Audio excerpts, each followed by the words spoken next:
Shalom Bapak Ibu dan Saudara dikasihi oleh Tuhan. Senang bisa berjumpa kembali dengan Anda sekalian melalui renungan online di channel Ada Jawaban TV. Kiranya Anda sekalian dalam keadaan baik-baik dan berada dalam lindungan Tuhan. Bapak Ibu dan Saudara yang terkasih, fakta adanya pandemi corona ini mengubah dunia. Wajah dunia ini pasti berubah. Karena kalaupun pandemi ini berakhir, kehidupan kita tidak akan pernah sama lagi. Semua kebiasaan kita bisa berubah drastis, Bapak Ibu. Ini menunjukkan bahwa makin lama dunia ini bukan makin baik. Makin lama dunia ini makin memburuk. Memang bagi orang percaya, dunia ini bukan rumah kita. Kita tidak bisa mengandalkan apapun yang kita miliki di bumi ini. Baik itu uang, jabatan, kekuasaan, bahkan orang-orang yang biasanya kita andalkan tidak bisa menolong kita. Oleh karena itu, mari kita belajar dan berbalik mengandalkan Tuhan saja. Nah, dalam menghadapi masa-masa sulit ini, saya mengajak kita semua belajar dari Daud, salah satu kekasih Tuhan yang luar biasa. Ya, Tuhan menyebut Daud sebagai orang yang hatinya melekat kepadaku. Singkat kata, bisa saja Daud disebut soulmate-nya Tuhan. Ya. Dia sahabat karibnya Tuhan, sohib kentalnya Tuhan. Ya. Nah, untuk itu mari kita bersama-sama membuka di dalam Mazmur pasal 23 ayat 1 sampai 6. Ya, kita semua kenal ayat ini. Kita semua paham dan sering memakai ayat ini pada waktu kita memuji Tuhan atau pada waktu kita berdoa. Oke? Kita mulai dulu dengan Mazmur pasal 23 ayat yang pertama. Demikian kata firman Tuhan. Mazmur Daud. Tuhan adalah gembalaku, takkan kekurangan aku. Dalam terjemahan King James Version, kalimat takkan kekurangan aku diterjemahkan sebagai I shall not want. Yang artinya itu cukup bagiku, atau aku tidak butuh apa-apa lagi. Jadi bila disandingkan dengan terjemahan bahasa Inggrisnya, kalimat Mazmur 23 ayat pertama ini dikatakan Tuhan adalah gembalaku, itu cukup bagiku. Atau Tuhan adalah gembalaku, aku tidak ingin yang lain lagi. Itu yang bisa diartikan. Ya, dulu banyak orang berpikir bahwa kalau Tuhan menjadi gembalanya, ya, maka dia tak akan kekurangan. Karena Tuhan mencukupkan, bahkan melimpahi dia dengan segala sesuatu yang dia inginkan. Saya dulu juga berpikir begitu, Bapak Ibu. Ya. Dalam kelimpahannya dia merasa Tuhan itu gembala. Jadi pada waktu dia tidak punya masalah, dia hidup berkecukupan, dia ingin makan apa bisa, uangnya banyak, dia merasa oh Tuhan gembalaku. Tapi apakah benar begini, Bapak Ibu? Karena ternyata apa yang dirasakan Daud berbeda. Nah, mari kita belajar dari soal Daud ini. Ya, Bapak Ibu saudara sekalian, Daud bukanlah orang yang hebat saat dia dipilih dan diurapi menjadi raja. Dia hanyalah anak imut penggembala kambing dan domba saat dia diurapi. Bahkan dikatakan dalam Alkitab dia seperti dilupakan oleh ayahnya. Tapi jangan ragukan dia soal gembala, Bapak Ibu. Daud itu sudah terbukti dengan dedikasi dan kesungguhannya sampai dia berani menghajar beruang dan singa yang mengganggu dombanya yang cuma 2-3 ekor itu. Jadi kalau soal kalau Daud mengatakan Tuhan adalah gembalaku, dia sangat mengenal apa itu gembala. Karena dia juga menghidupi kehidupan gembala itu. Ya. Nah, sejak dia diurapi, dia mengalami banyak hal. Dan kalau Bapak Ibu baca di Alkitab, kehidupan Daud bukanlah kehidupan yang nyaman, Bapak Ibu. Kehidupan yang enak. Ya. Bahkan sejak awal waktu dia dipanggil ke kemah Saul, pada waktu Goliat mengancam tentara Israel, dia bahkan tidak sanggup memakai pakaian perang karena tubuhnya terlalu kecil. Jadi dia bukan orang yang gagah perkasa, Bapak Ibu. Tubuhnya terlalu kecil, ya. Kemudian dia pergi ke sungai, dia mencari batu-batu yang pipih, yang tipis untuk umban yang dia pakai mengalahkan Goliat. Nah, ketika Goliat terbunuh, barulah orang-orang Israel mengeluh-elukan Daud, memuliakan Daud. Sampai di situ aja. Seakan-akan hidup Daud sudah enak kan Bapak Ibu, sudah mendapatkan gelar, sudah dipandang, sudah dihormati orang. Nah, setelah itu mulailah Saul ditolak Tuhan. Mulai dari sini kehidupan Daud tidak lagi sama. Ya, apa yang dia mimpikan semuanya hancur berantakan. Kenapa? Karena dia dipandang melampaui Saul dan Saul iri sama dia, iri dengan Daud. Ya, jadi sejak diurapi menjadi raja, justru hidupnya tuh jauh dari kenyamanan. Dia dikejar-kejar Saul sampai harus jadi pelarian. Dia hampir dilempari batu oleh para pengikutnya karena dianggap tidak becus memimpin. Dia pernah berpura-pura gila, ya, di pintu gerbang kota Gad supaya dia tidak dibunuh. Bahkan demi hidupnya dia sampai harus melarikan diri, minta suaka ke Filistin yang adalah musuhnya.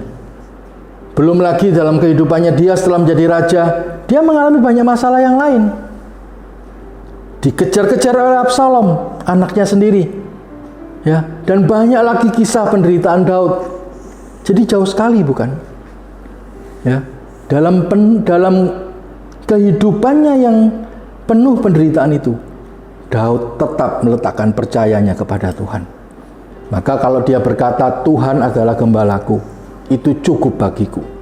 Itu adalah kalimat yang diucapkan oleh orang yang justru mengalami masalah besar, tapi menaruh percayanya kepada Tuhan. Daud merasa nggak perlu apa-apa lagi. Aku memiliki Tuhan itu sudah cukup. Tidak perlu apa-apa lagi. Sekalipun masalahku besar, hidupku tidak nyaman, asal aku punya Tuhan, itu cukup. Bandingkan dengan apa yang dialami oleh orang-orang di zaman ini. Sangat jauh berbeda Bapak Ibu. Ya. Nah, kemudian kita beralih ke ayat yang kedua dan ketiga, ya. Mazmur pasal 23 ayat 2 dan 3. Ia membandingkan aku di padang yang berumput hijau. Ia membimbing aku ke air yang tenang. Ia menyegarkan jiwaku. Ia menuntun aku di jalan yang benar oleh karena namanya. Bapak Ibu Saudara sekalian, apa yang saudara tangkap dari kalimat ini? Ia membandingkan aku di padang yang berumput hijau. Ia membimbing aku ke air yang tenang. Ia membandingkan aku, kalau saudara mau dibaringkan ke padang rumput yang hijau. Ia membimbing aku ke air yang tenang kalau kita mau dibimbing ke air yang tenang. Baru kemudian kita merasakan gembala itu menyegarkan jiwa kita. Gembala itu menuntun kita ke jalan yang benar oleh karena namanya.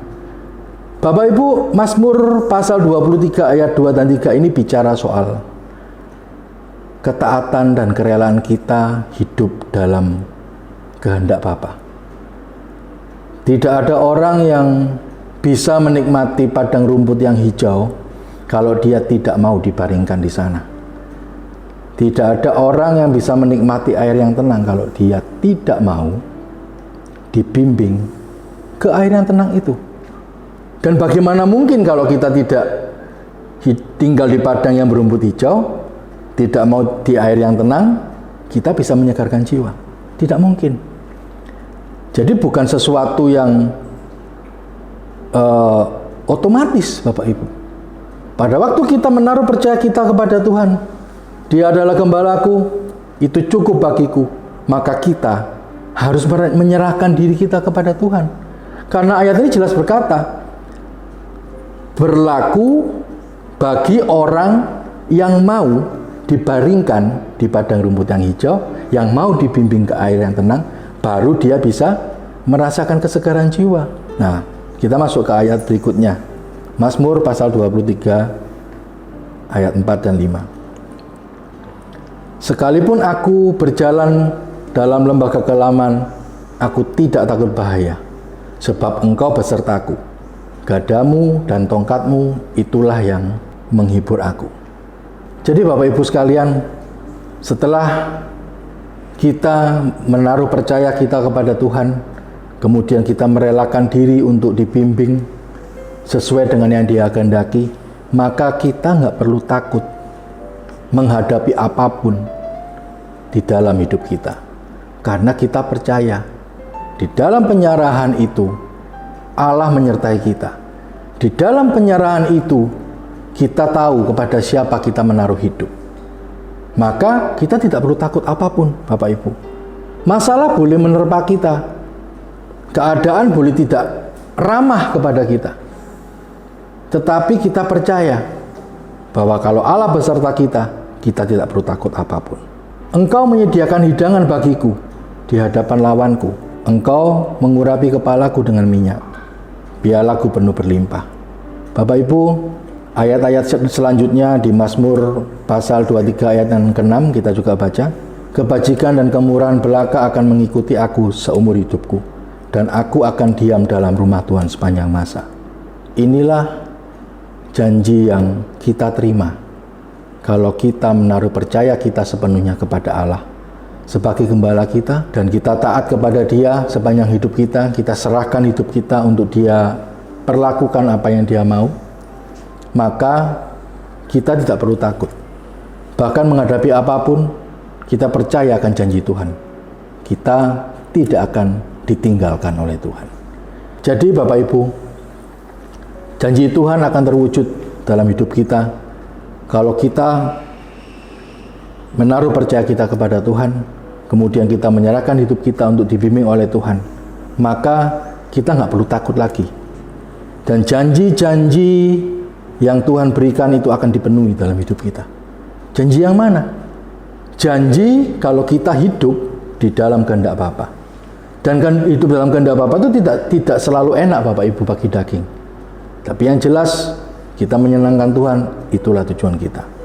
Jadi Tuhan adalah gembalaku, itu cukup bagiku. Kita tak perlu ingin apa-apa lagi, tidak memerlukan apa-apa lagi. Bapak Ibu saudara sekalian, hidup ini memang penuh ketidakpastian. Siapa yang menyangka kita akan menghadapi pandemi yang global seperti ini? Rencana-rencana yang kita susun, bayangan-bayangan akan masa depan yang kita inginkan, hari ini berantakan. Ya, hari ini benar-benar porak-poranda Bapak Ibu. Siapa yang tahu? Ya, siapa yang menyangka kita harus menghadapi kondisi seperti ini, pandemi corona ini, untuk waktu yang tidak jelas, untuk waktu yang tidak pasti. Nah, tetapi sekalipun kondisi dunia ini tidak pasti Bapak Ibu, kita memiliki hal yang pasti, yaitu masalah, penyakit, dan kematian. Tidak ada seorang pun yang bisa terlepas dari tiga hal ini Bapak Ibu. Kekayaan, posisi Anda, kekuasaan Anda, keluarga Anda, dan banyak hal yang lain, ya, itu tidak bisa mencegah Anda mengalami hal ini. Setiap orang yang hidup pasti memiliki masalah.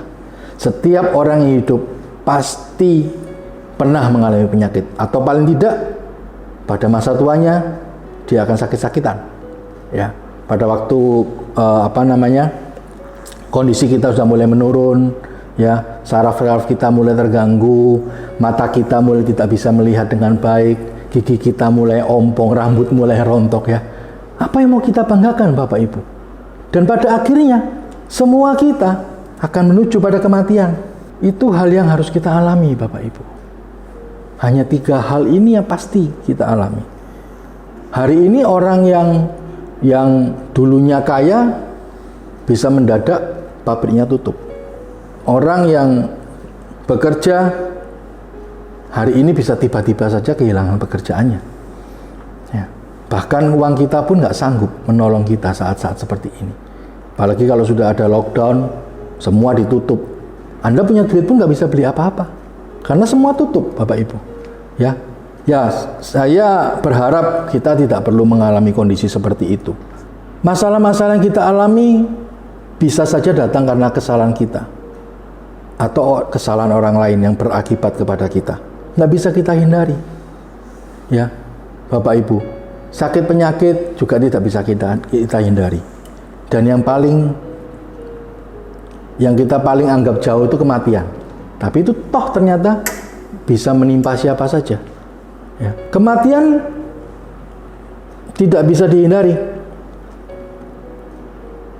Saya tidak pernah sepanjang hidup itu merasa lebih dekat atau dekat sekali dengan kematian selain saat-saat ini. Semua orang bisa saja mengalami kematian mendadak saat ini. Tiba-tiba terserang, terinfeksi, tahu-tahu besok lagi bye-bye gitu ya. Turut berduka cita gitu. Nah, tidak ada orang yang bisa menentukan umur hidupnya sampai kapan, Bapak Ibu. Bahkan seorang Alexander Agung pun, sang penakluk dunia, tidak bisa menghindarkan diri dari kematian. Kaisar-kaisar zaman dulu yang begitu besar nggak bisa menghindari dari kematian. Yang bisa kita lakukan adalah menjalaninya saja. Maka kalau kita percaya bahwa Tuhan adalah gembala saudara, kita seharusnya tidak perlu takut apapun. Masalah jasmani, masalah keuangan, kondisi apapun yang menimpa kita, Bapak Ibu, percayalah, Allah tidak pernah meninggalkan kita. Tetapi Allah hanya bekerja kepada mereka yang percaya kepadanya. Allah bekerja bagi mereka yang mau menyerahkan hidupnya, mau dibimbing, dan tidak melepaskan diri dari Dia. Allah bekerja bagi mereka yang tidak takut. Jadi jangan takut, Bapak Ibu. Jangan khawatir. Percayalah gembala kita adalah gembala yang luar biasa. Gembala yang tidak pernah meninggalkan kita. Ya. Jadi akhir kata, Bapak Ibu, dunia ini akan makin binasa. Kondisi tidak akan makin membaik. Bahkan semakin ke depan akan ada saja hal-hal yang lain yang bisa mengganggu kehidupan kita. Jadi, apa yang bisa kita lakukan? Percayalah kepada gembala kita. Dia gembala agung kita yang sanggup melakukan hal-hal yang mustahil bagi kita dan bagi kemuliaan namanya. Amin. Terpujilah nama Tuhan.